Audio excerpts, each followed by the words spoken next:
Natural Landscaping Trail. Stop 7. Prairie Soil and Conservation.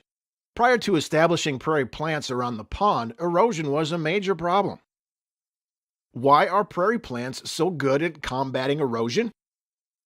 Prairie plants have extensive root systems that bind the soil tightly. Often in a prairie, there are more plant parts below the soil than above ground. Due to microscopic organisms in the root systems, there is much more biological activity underground than is typically seen above ground.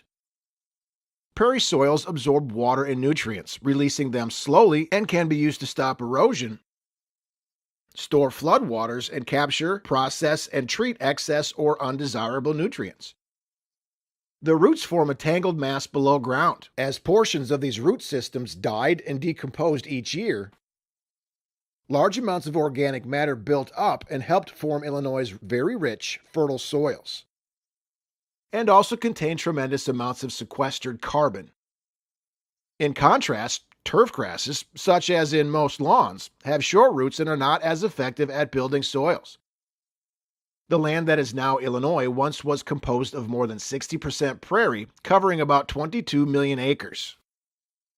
With the discovery that prairie soils were fertile and the development of tools to easily break prairie sod, prairies were quickly converted to agricultural uses. Today, only about 2,000 acres of high-quality prairie land remain in the state. Landscaping with native prairie plants is an important conservation strategy to help preserve the state's biodiversity. More than 80% of flowering plants require pollination by animals, from birds and bees to moths, butterflies, beetles, ants, wasps, flies, and even mammals. A single plant species may be relied upon by as many as 30 other species within the web of life.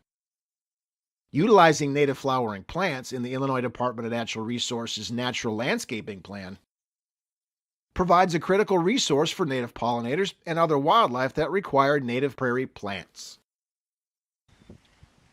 You are now ready to move to the next stop on the trail.